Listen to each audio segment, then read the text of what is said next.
In this final part, I will just say a few more words about literature. I'd like to refer to the work of Hilary Mantel. So whether you've read Wolf Hall or Bring Up the Bodies or not, maybe now you would like to. What I think is interesting about Mantel's work in terms of this particular talk is that she lives inside Cromwell's head. She lives behind his eyes. We see the world as Cromwell sees it, or do we? We see it as somebody living in the 20th, 21st century sees or goes into the world of Cromwell. What Mantel has said in an interview after her recent win of the Booker Prize was that she tries to give the atmosphere of history.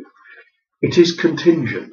Things could be otherwise, but nevertheless, she looks at things as Cromwell might have looked at them. Yes, he is a created character. He may not have been like that, although her research is impeccable. What is important is that it shows how ideas were shared. It shows how politics might have operated at the Tudor court. Drawing parallels with today is not perhaps the most helpful activity, but nevertheless, what it shows is the kind of taken for granted assumptions that were in play, but also some of the ways in which status were conveyed and acted on.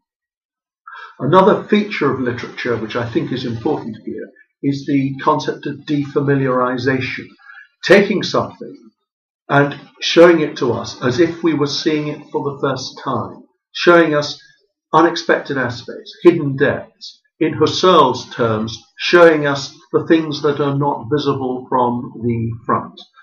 An artist does this. Manet frequently does this. We look at the painting, but then there's a character, and maybe we should be where that character is standing. Are we seeing what he is seeing? Thinking of his painting of the Folies Bergère, which I will put on the PowerPoint. So that concept of defamiliarization, taking something and making it strange, links to Schutz's work.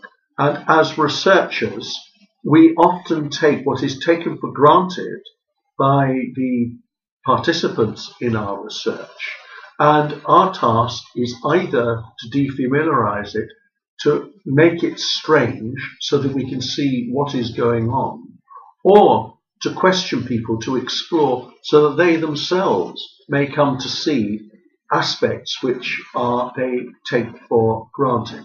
That in itself leads into a whole range of research traditions. But that's something I leave you to take up with tutors.